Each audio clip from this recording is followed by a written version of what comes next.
got quiet. Everybody was like, silence falls. All right, let me see if it's active. I just got an alert on my phone. That's probably telling me it's live. And we can do the Pledge of Allegiance together for a change. You can try. I gotta start practicing and like, line it all up perfectly. I've seen actual concerts performed online and they're on point. Well, we're gonna have to figure that one out. All right, we are live.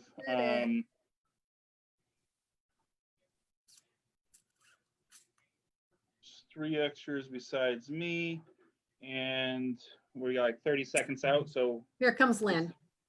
Hi. Hi, Lynn. Ellen, We're 30 seconds we're out live from already, being- Lynn. We're Oh my live. goodness. How's everybody? We're good. Good. How you doing? Well, everybody's struggling, that's for sure. Yeah, Between COVID and the leaves. the leaves. the leaves. And let me Looks just like the update- lieutenant's coming in. Okay. Gonna update him before we start here.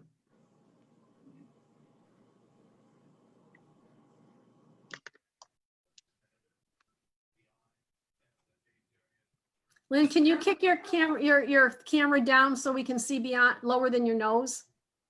But I'm trying to leave it up there while I eat. Oh, okay, never mind. That's fine then. No, that's fine.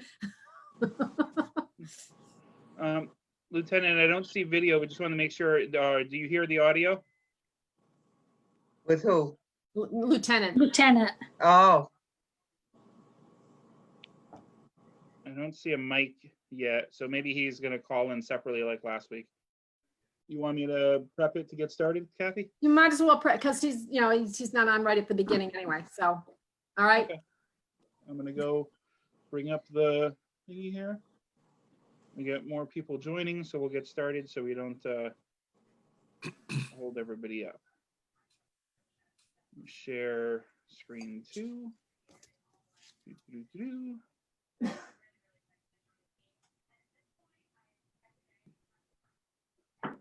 Okay, thank you all for joining the live feed of the East Springfield Neighborhood Council Police Beat and Board meeting for 11/17/2020. As anyone who's on the feed right now knows, you're coming in through our Facebook feed. You don't have to be subscribed to Facebook to see it, but if you're there and you like the page, that'd be great. Also, we will be publishing it on our YouTube channel. That is harder to find, but I'm going to put up a suggested post on our Facebook page later this week so you can find it to subscribe if you can. We're past the halfway point to getting our own name, so that'll be great. Other than that, I will now turn the meeting over to our board president to kick it off. Thank you very much, Guy. Again, thank you everybody for joining us tonight. Let's start the evening with our pledge to our flag.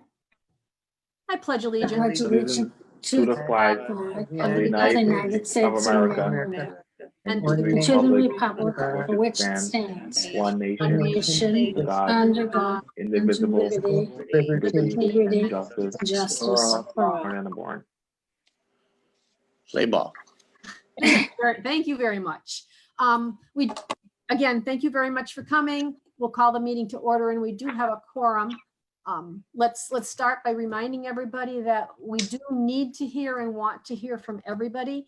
So if you're on our Facebook live feed right now, type in questions if you have them. If you don't get to those questions tonight, send us an email, please, and then we'll make sure we get back to you with whatever information or question that you have. But your issues are important, and we are all neighbors that are working together. The next item, again, our monthly conference call with the Plaza Management continues. We have a meeting scheduled for Thursday.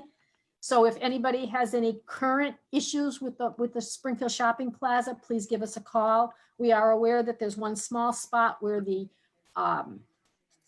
asphalt has not been repaired over by the package store. We do know that the landscaping has been taken care of for the most part. We do know that there is now a organized cleaning management plan, and the trash cans are being emptied consistently. We do know that the fence by the retaining pond is still down, at least it was as of yesterday, and we expect to get an update report on that. So that's the status right now, but my point is if you have something that you want us to bring to the management's attention, please shoot us an email or leave it on the Facebook feed tonight, and we'll add it to our list.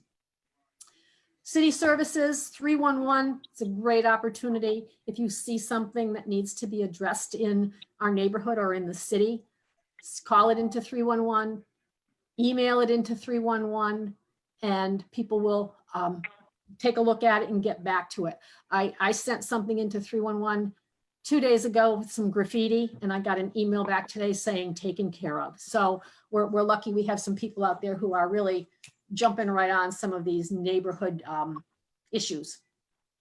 The newsletter is in the mail. We just have one small pile still to put in the mail. I want to thank the board team for rallying together and getting that out. It has all kinds of information in it. We're going to put that same newsletter on our website. I don't think it's there yet.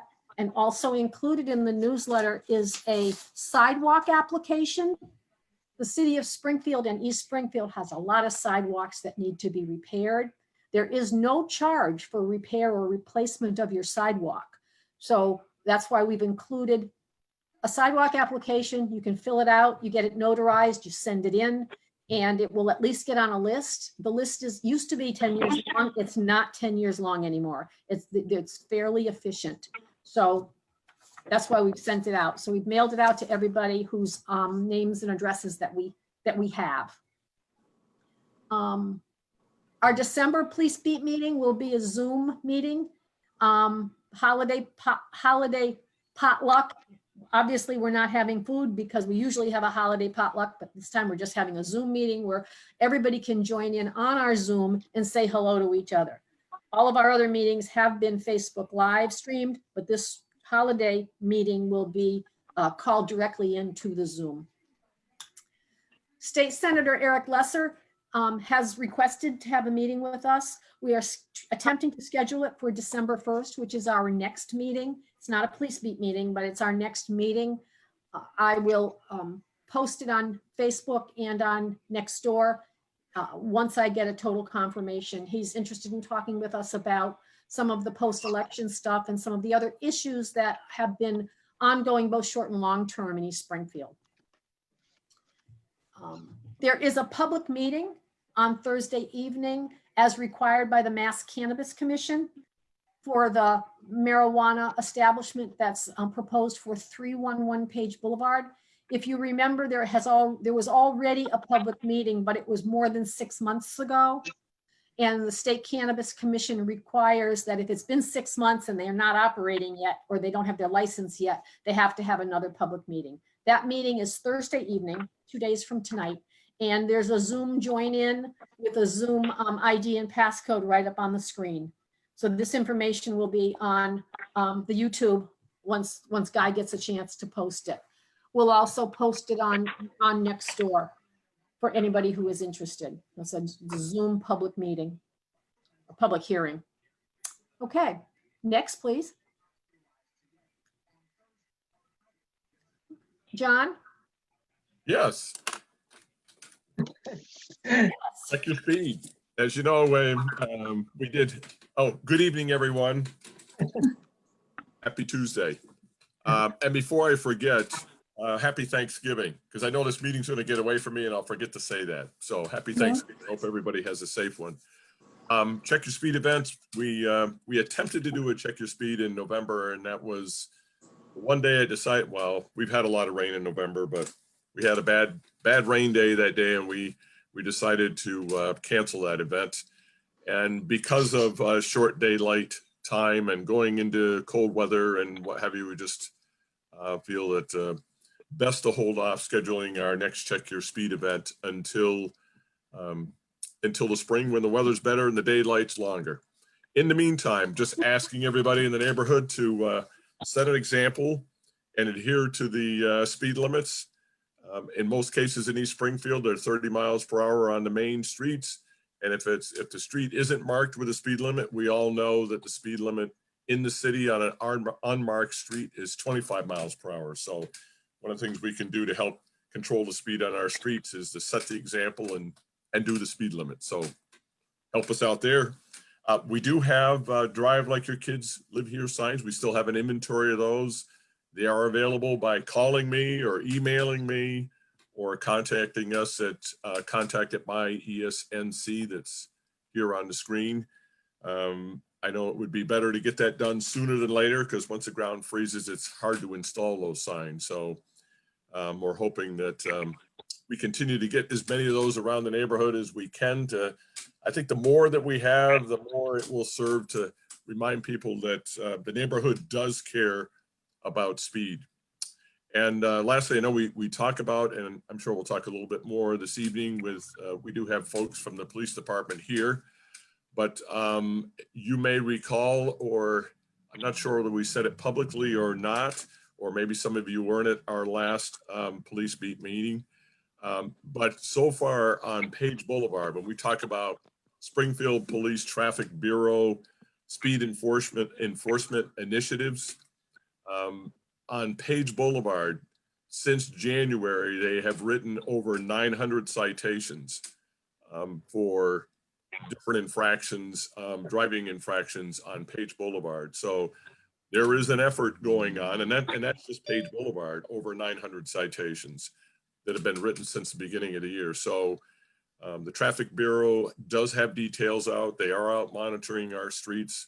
I know sometimes we may not feel that that's the case, but indeed, when you hear a number like that, 900 citations, they're out there, they're doing their job. So that is ongoing, and we'll continue to partner with them. We'll check your speed come springtime. So that's all I have for that, Kathy. Thank you, John.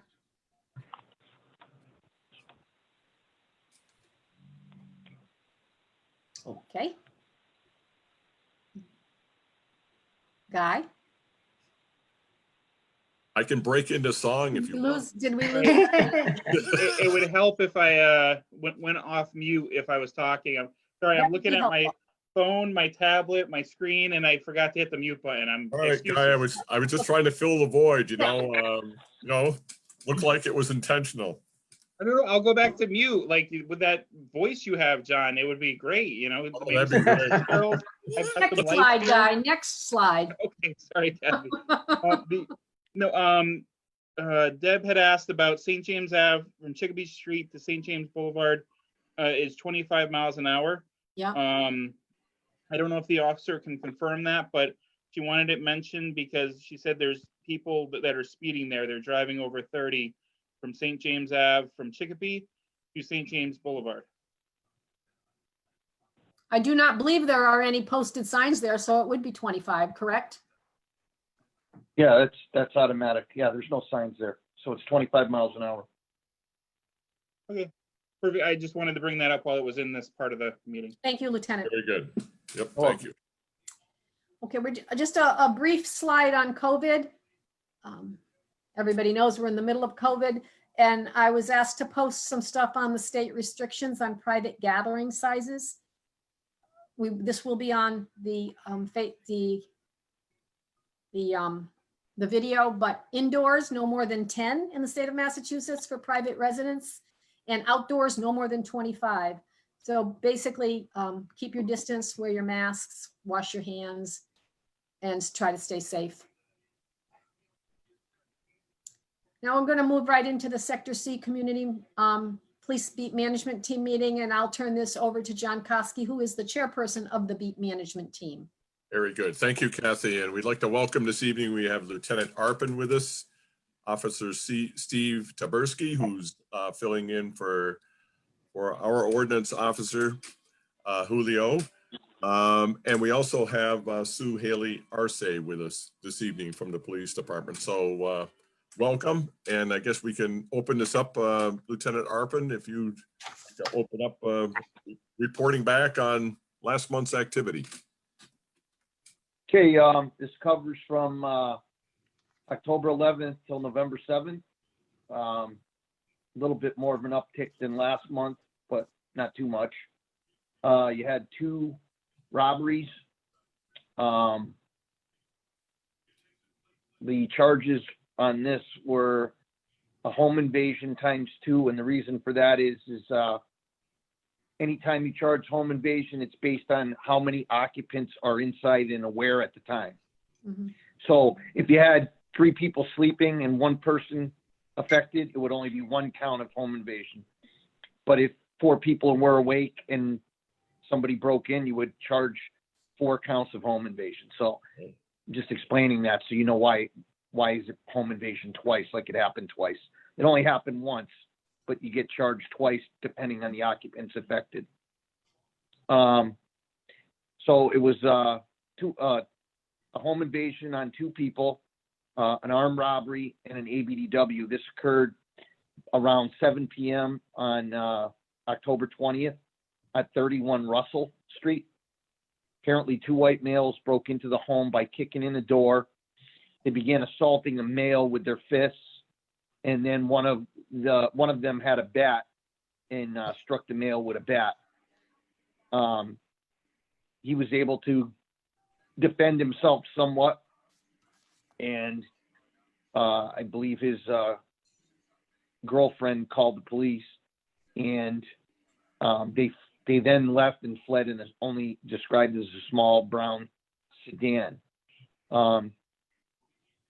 They say they know the guy, but they only know him as Anthony, a white male, mid-30s, short, heavy set, for one guy, and the other guy, a guy named Gary. So they obviously know these guys, and it's my belief that this is all drug related.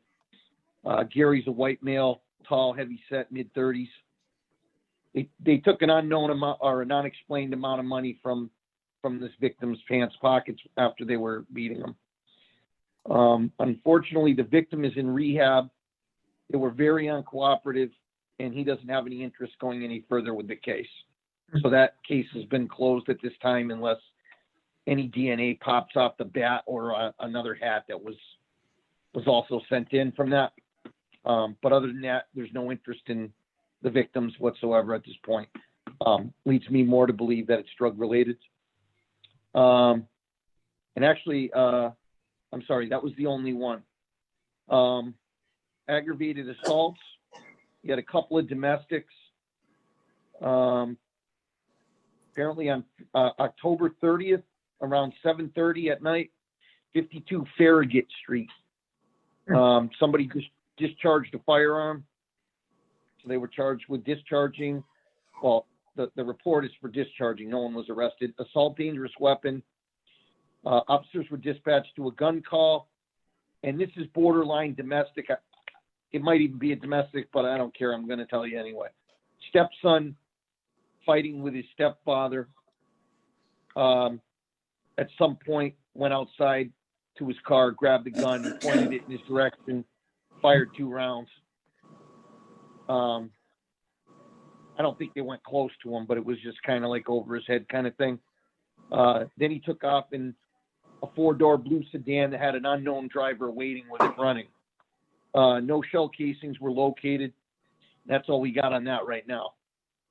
Not getting too much cooperation on that as well.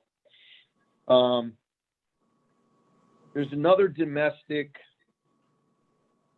but I'm going to go into this one as well. I'm not going to mention any names, but 87 Putnam Circle. Charges were discharging, assault to murder, malicious damage to a motor vehicle. I read the report, and basically what happened was some girl who'd had a falling out with her boyfriend at that location, 87 Putnam, went there with a Lyft driver, which is like an Uber driver, and she had him stop quite short of the house, and she claimed she was there to get some of her personal items. As she was approaching between the Lyft car and the home or the apartment, the male that she's involved with, or ex-male, came out with another guy, and they pointed a gun at her. So she ran back to the Lyft driver and told him to take off frantically as she was running. They fired a round into the Lyft driver's car, striking the car and leaving a bullet hole in the interior of the vehicle, not striking him, thank God. This ended up resulting in officers showing up. A foot chase ensued with a few people that fit the description. They took off running. Officers gave chase. They jumped over like a 7-foot fence. Nobody was caught, but there was a 9mm gun was recovered, and also a bag with money and heroin in it. So, let's see.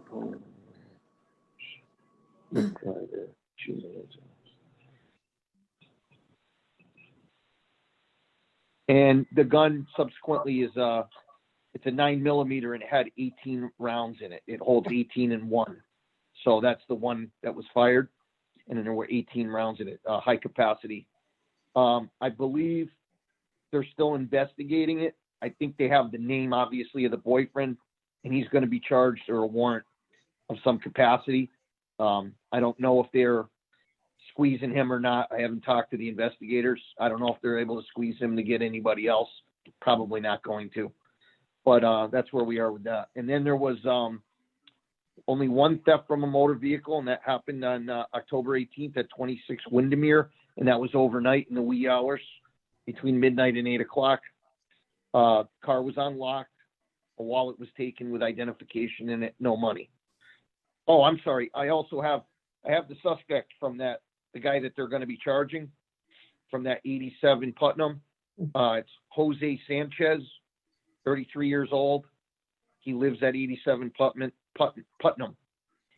So beware of him if you know him. So that's it. That's it for the Schedule 1 crime. I also had I printed up an interesting drug report. I don't know if anybody wants to hear it. Maybe I won't read it. Maybe I'll just read the charges because it's very lengthy. It involves narcotics. But arrested was a Stefan Jamad Welfare. That's his name, Welfare. Age 31 of 17 Caldwell Place. He was arrested at the Racing Mart at 1037 St. James Avenue, and he was charged with distributing Class B,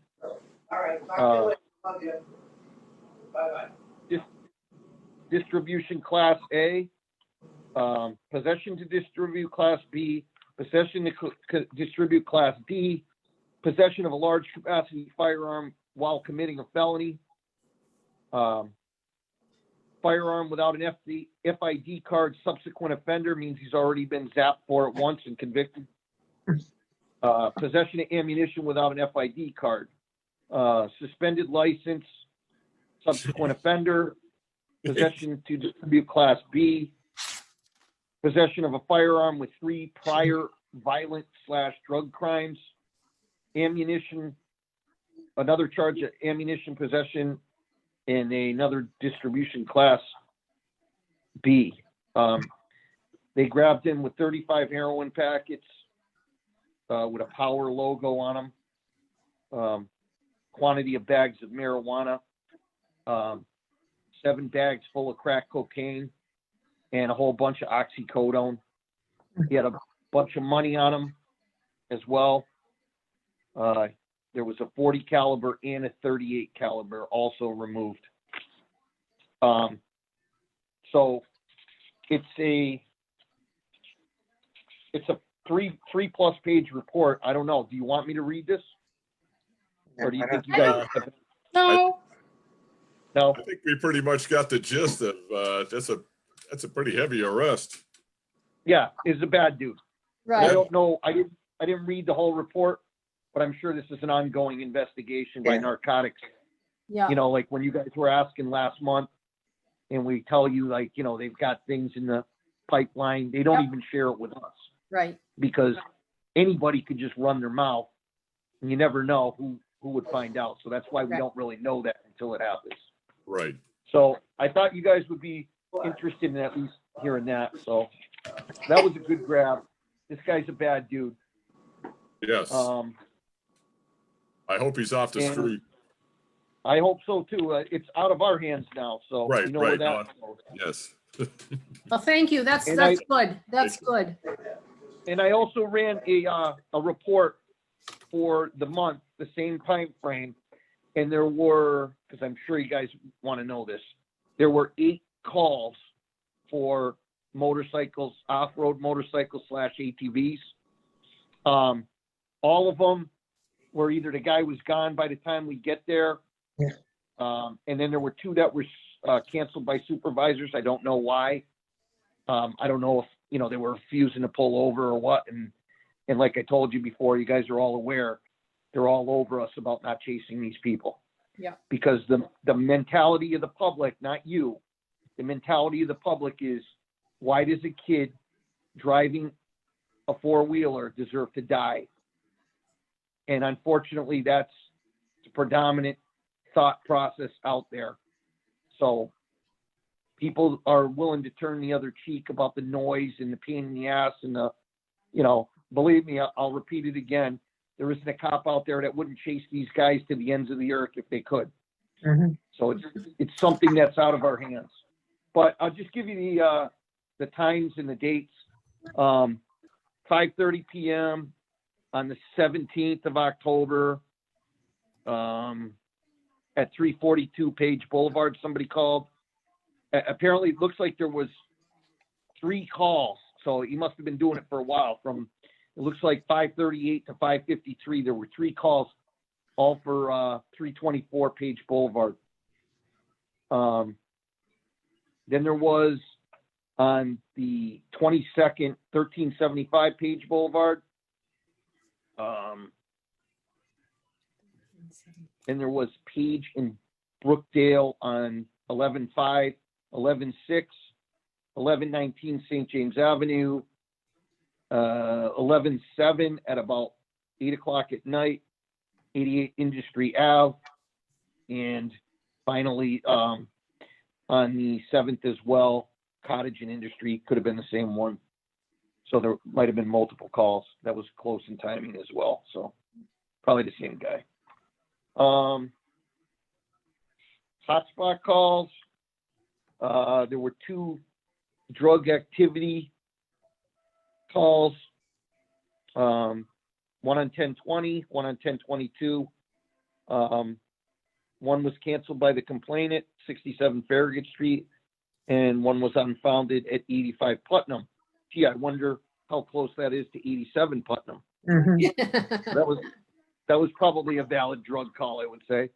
There were 2 gun calls on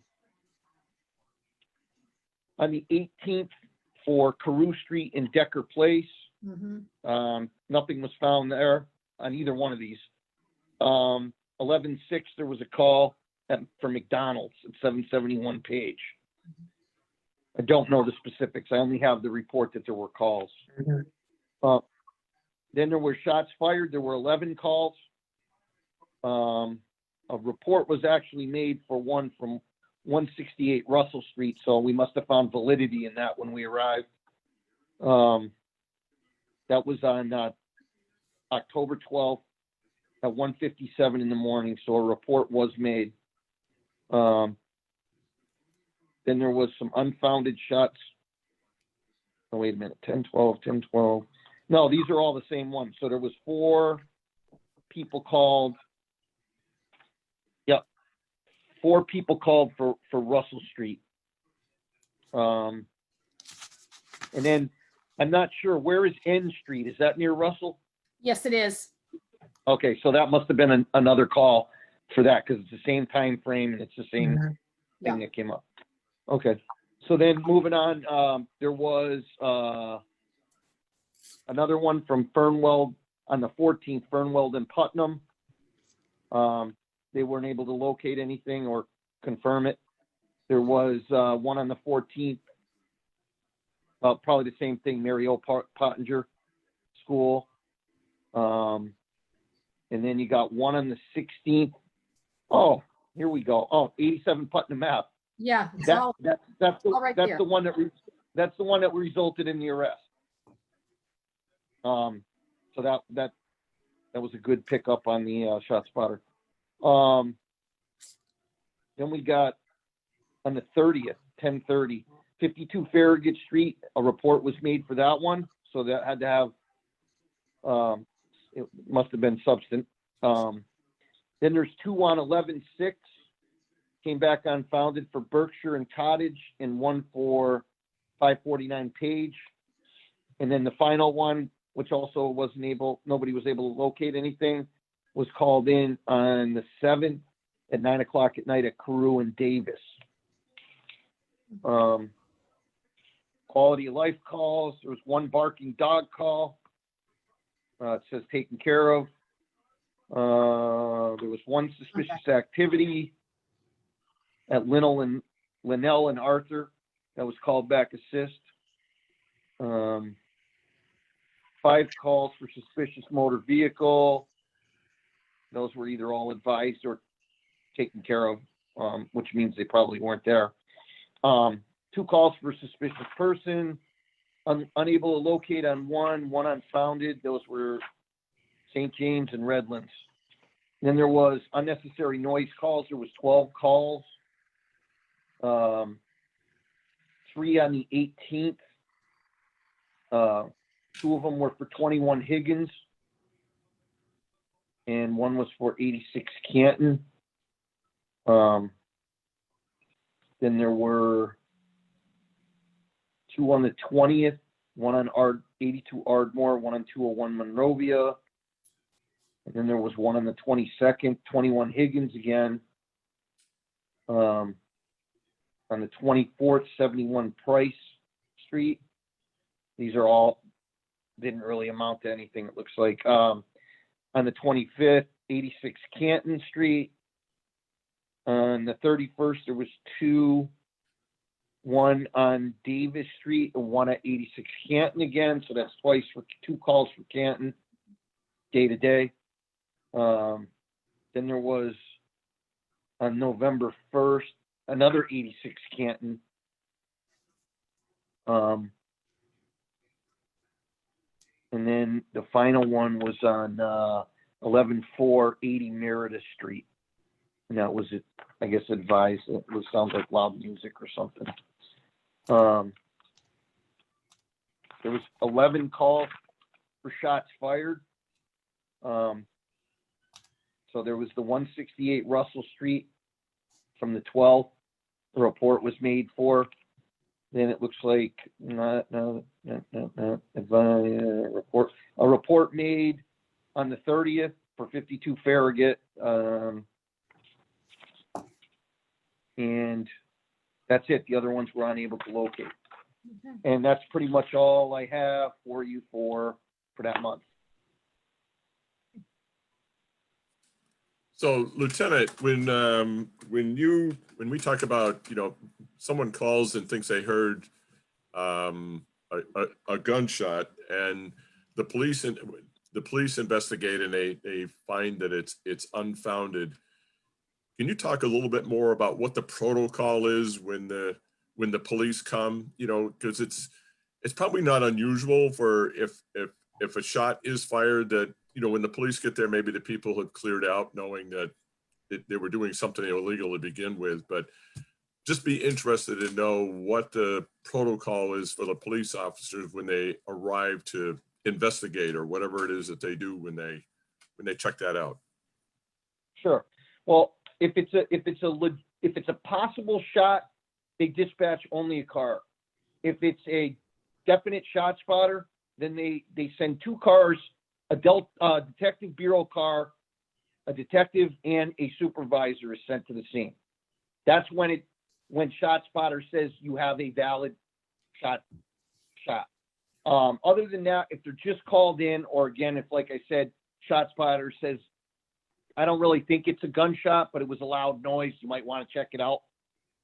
So whatever capacity we respond, our response is to go to the area, obviously the Right. shot spotter area gives you almost exact coordinates.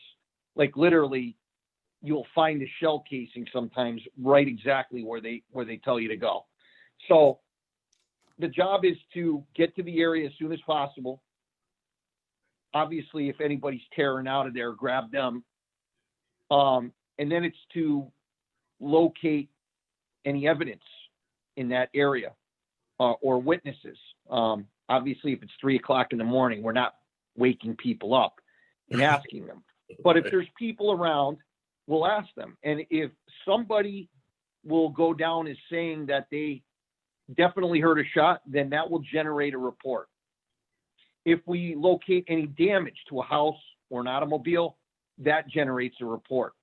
If we find any evidence of shell casing, that generates a report. But other than that, any of that stuff, all that stuff missing, then we don't make a report and there's only a log of the call, like I've Okay. All told right. you about. Yeah, very good. And obviously sometimes they lead to arrests. I mean, you know, you're heading to a shot spotter and you got a car tearing around with its lights off around the corner. You're grabbing that car for sure, you know? So that's pretty much, I mean, a lot of times it can be anything. Those shot spotters are touchy. You know, sometimes it's nothing. Sometimes they don't pick it up and we find stuff. Or we have somebody come out that's willing to say, yes, I know it was gunshots. So then we will, and that's the difference between when we call back unable to locate, means it could have happened, but we were unable to locate anything. Unfounded means we have no evidence or no reason to believe that it occurred. All right. Okay. Well, it's just good to understand what the procedure is, or the procedures that the officers who are investigating the call, you know, what they follow, what they do. Yep. One other question for you. I live on St. James Avenue, and of recent and more frequent on the weekends than during the week, but about 5:15 in the evening, it's not unusual to get a number of registered and unregistered motorcycles, dirt bikes, ATVs come down the street in a group. And usually on the weekends, it can be a significant group. And many times there's members of that group they have their cell phones out and they're videoing themselves going, you know, other people in their group going down the street. And of course there's all kinds of shenanigans going on. And I haven't made an attempt to call the non-emergency number about it because I know from these meetings that there's not a whole lot that the police can do about it. And I know one of the things that you've asked us to do is if we can tell you where they're going, if there's an address where they're going or what have you, to let you know that. But unless I follow them, which, you know, I mean, I wouldn't do anyways. I don't know where they're going other than they're going down the street. But does it still make sense for me to call, even though, you know, I know, but you know, it's going to take the officer time to respond. And by the time they get here, I mean, those guys are long gone. Does it make sense for me to make a call to the non-emergency number just the same to report what I've seen? Yeah, I would say it's good to have a log of things. I mean, you're right. More than often than not, by the time the officer responds, they're long gone. Right. Yeah. But I mean, would I call for every time I see a quad? No. But Right. if you've got groups of them and they're photoing themselves, it's nice to know their time and location so that maybe, you know, somewhere down the road, if the traffic bureau wants to put out a sting or they want to put out a special sting to try Okay. to grab these guys, because you got to be in unmarked cars. You got to be in unmarked cars. If they see cruisers, they're gone. Yeah. There's just no way. It's a pursuit. And it's not going to happen because no, I'm telling you right now, nobody's going to back the officer up if something happens to that kid on Right. that bike. Okay. Very good. Thank you. So what about Steve, John?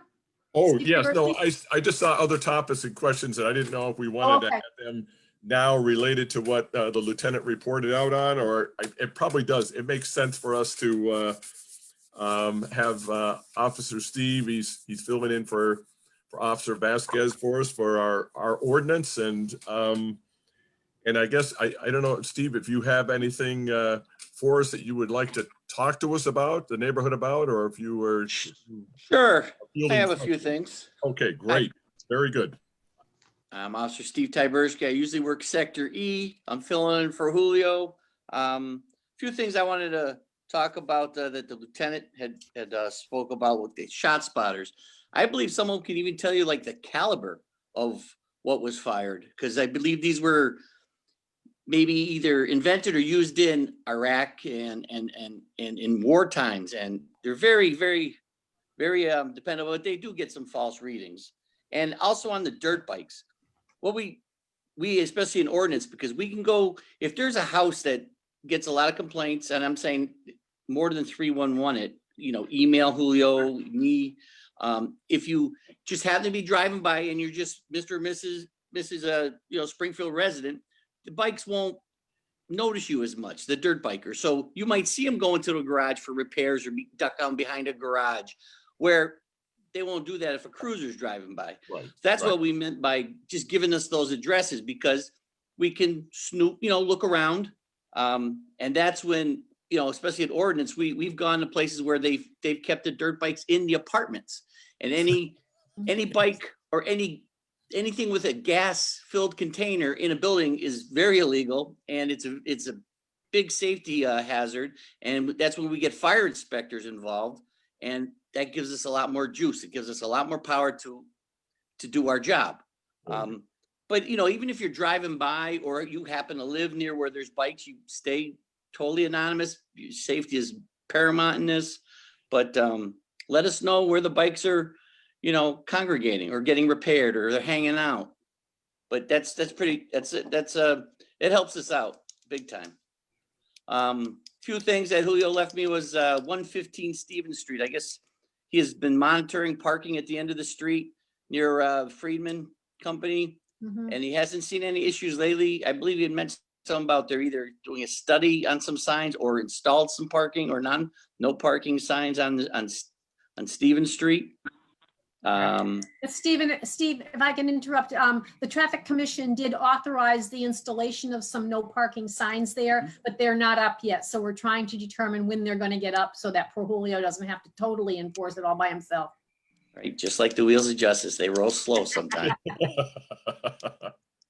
21 Higgins Circle. He has been performing DPRs for noise complaints. No issues or concerns as of recent.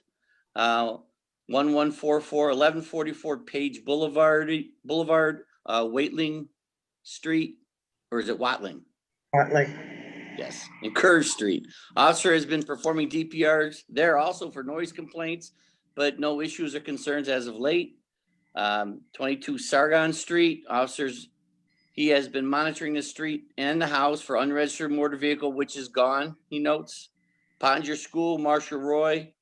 Been checking the area for homeless male subject and has not seen him in the area for some time now.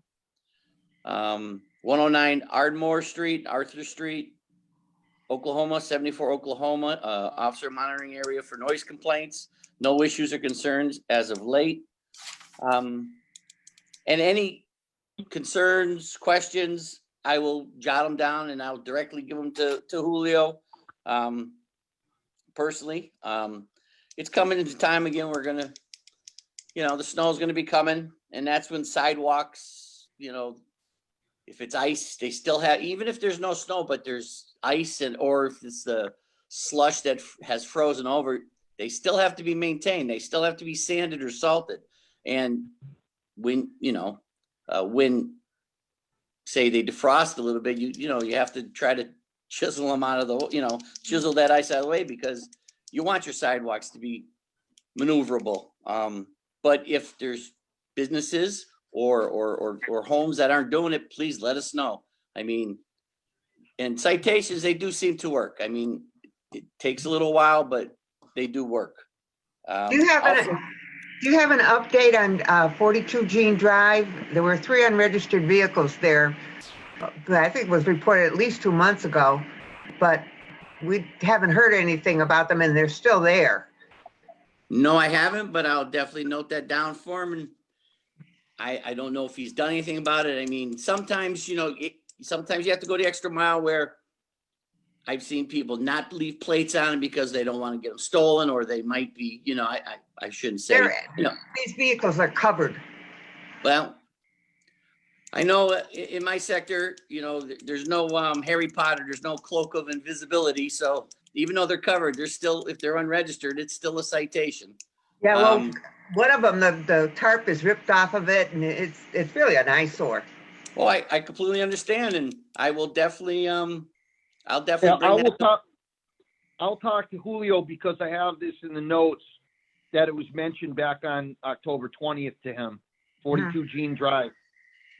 There was a complaint that there's cars with tarps on them and stuff. So if he didn't give an update, unfortunately he's not here. I'll have to get with him and find out what's going on with that. Okay, fine. Hopefully for next year. Do you have any information on the break-ins on Kenway Drive and Watling and 2nd Street? I know the Kenway Drive, there were 3 of them Sunday night. I know that was reported.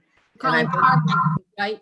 Car break-ins, What, Kathy? car break-ins, correct? Car breaks. Yes, I'm sorry. Yes. I personally do not, but I will also note that, jot that down for him. What were the streets again? 21 Kenway Drive, there were 3 cars broken into. And somebody caught it on their Ring camera. It woke them up at night, and they came out and saw 3 kids on bikes. And What was the date? Sunday night, whatever, what's that? The 15th. 15th? Oh, okay. See, that would be recorded on next month. I know. And I can't cover all 3 shifts. Yeah, apparently the same time on 2nd Street, which is just right in the same neighborhood, and Watling Street, I'm hearing there were break-ins there, car break-ins. And there probably is. And when I go over that material, It's 3 o'clock in the morning. yeah. So probably the lieutenant might be aware of that on that shift.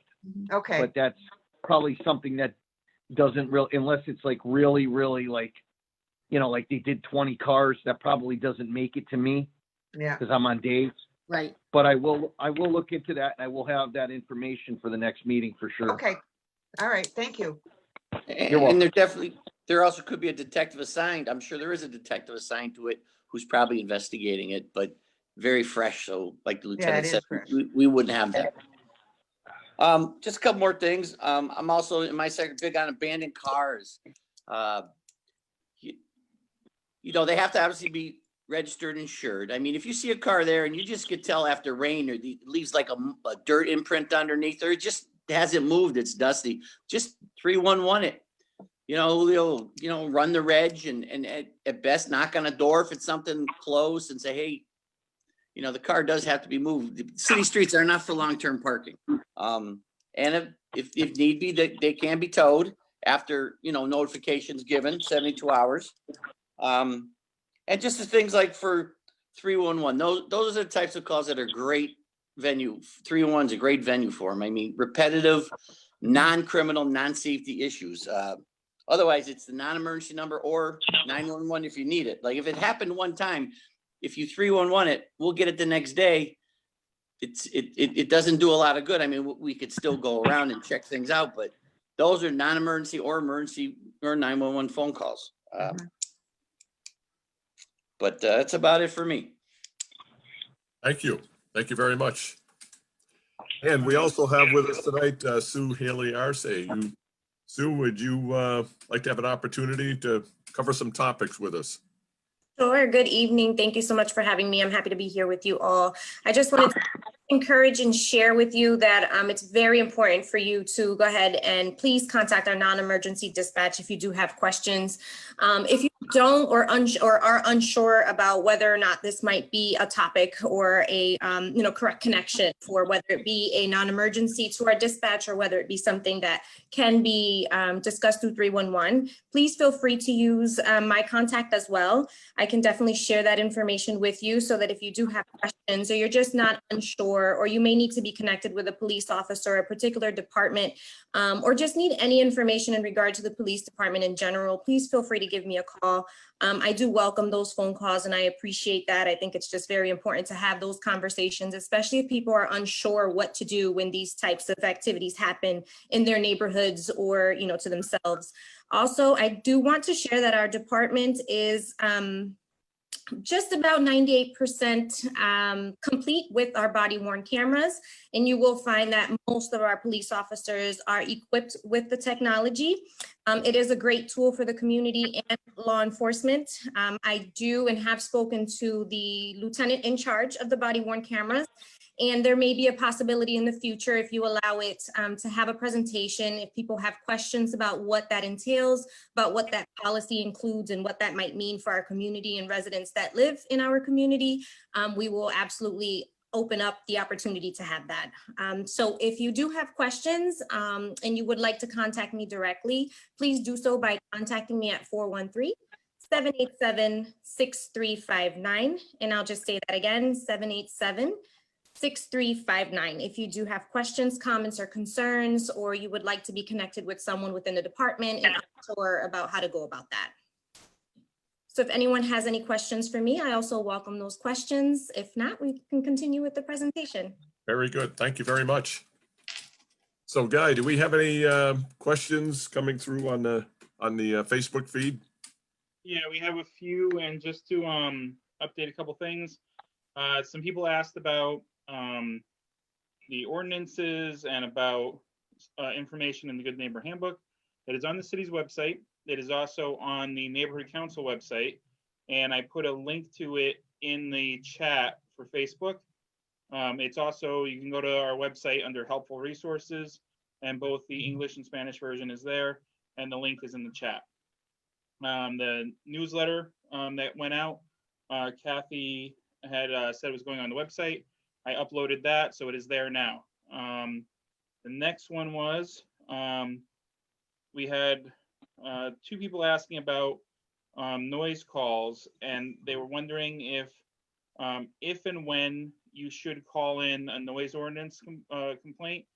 They are having loud music and like parties in their area, and they want to know what the actual ordinance is and how they should follow that. That's the first question. Well, if I can, I'd like to address that. The best is the non-emergency number. You want to build a database. You want to get those calls in, because there's different avenues we can address or take. If there's several calls from the general public about certain addresses for noise, and it's 24 hours. There's no after 10 o'clock anymore. It's 50 feet if through a speaker, electronic, or 100 feet if it's noise that's just, I call it natural, just like, you know, not amplified. But if you build up a call data on it or base on it, there's certain things we can do. We can start looking, is it owner occupied? Is it rental?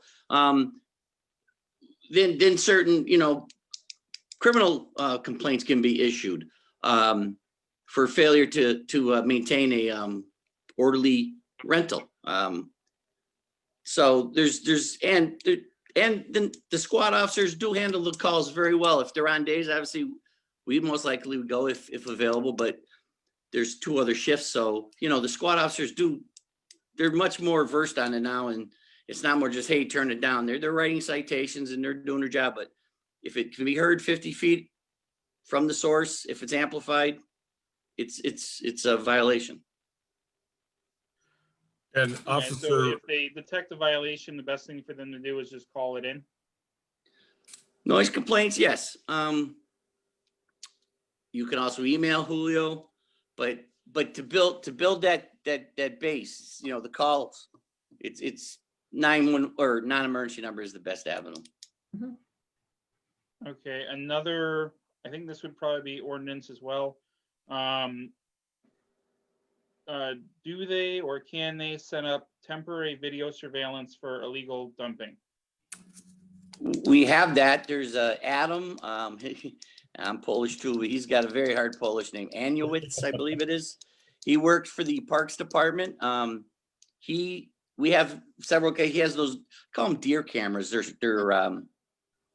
He places them up in trees and they capture great video, or still shots, I should say, of plates, the people dumping. I have one on Cherry Street where they dump on the backside of Johnny Appleseed. I just wrote 2 criminal complaints last week. So that's something that, you could email Julio.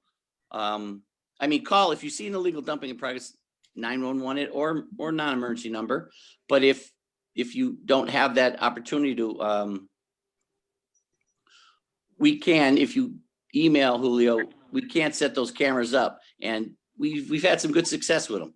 And also the violators, their names and addresses go out on a press release that he does every few months. So Yeah, I just saw one like a couple of weeks ago where it embarrasses several individuals that not only do they get in trouble for it and face citation or monetary fines, but it also throws their name out there on Mass Live and makes them look really bad. So yeah, a few things have to fall into play. We need a plate. If it's a registered owner doing it, if not, we go to the registered owner who had your car at this time in this day, because it's all time stamped and dated. So, we have, and there's also avenues where, depending on the severity of it, if it's a criminal investigation, I haven't particularly done it yet, but cars can be impounded if you're doing an investigation and if it's a serious dumping. So we have some leverage. But yeah, definitely email him and we get a hold of Adam and we'll get some cameras put up in the hot spots. It's good. And the next question tied into an earlier question for the lieutenant. There was an email that came in with a couple of accidents for information. I don't know if you had time, because I know one of them was after the reporting period and one was in, I don't know if there's any details on that, but also to let you know, there was follow-up information that was put into the feed on those emails. And I don't know if you saw it yet, but I just screenshotted everything and sent it over to you.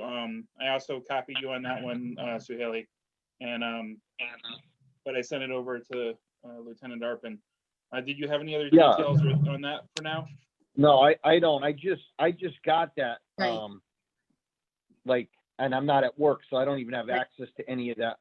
But the only thing I see that was written here was they want to know the circumstances around a crash at St. James in El Paso, and also St. James and St. James yesterday, and more on the crash that killed someone at Roosevelt Bay on 10/21. But like I said, I just got that information, and I don't even know, if that's an ongoing investigation. I don't know how much I can even talk about right now, especially if somebody was killed.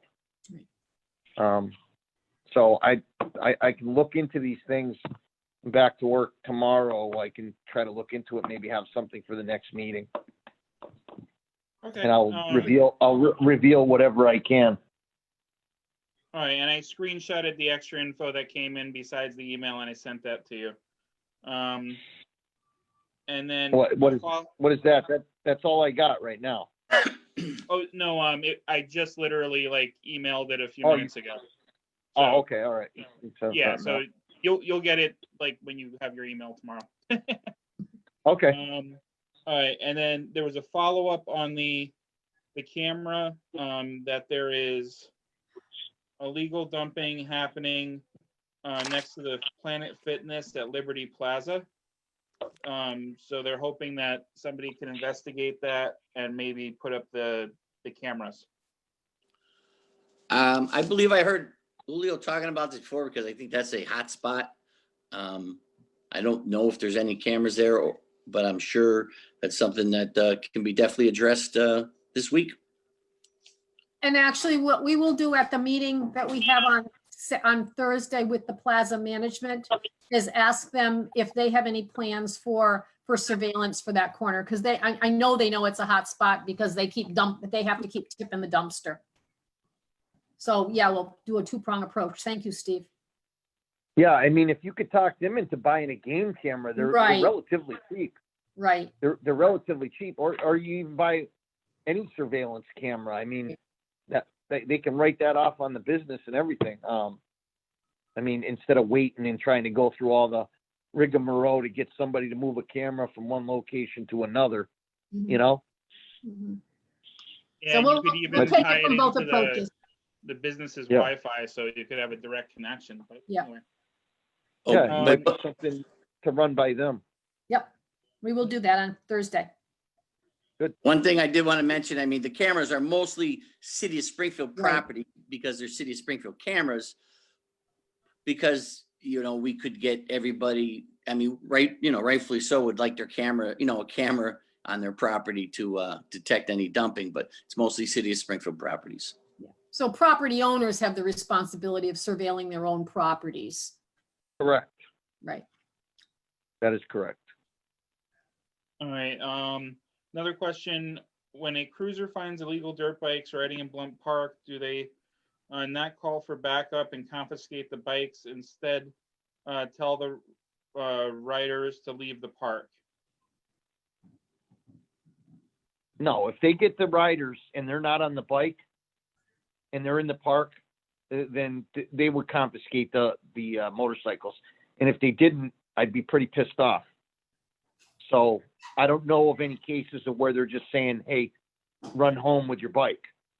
So I don't know if that's what somebody thinks is happening, but not to my awareness. No, if we got them with their bikes and they're trespassing and they're in the park, we would take that bike and cite those people. And if they were riding it, we would even arrest them. All right, and the next one they directed to Sue Haley, who is responsible for the Facebook posts and following comments?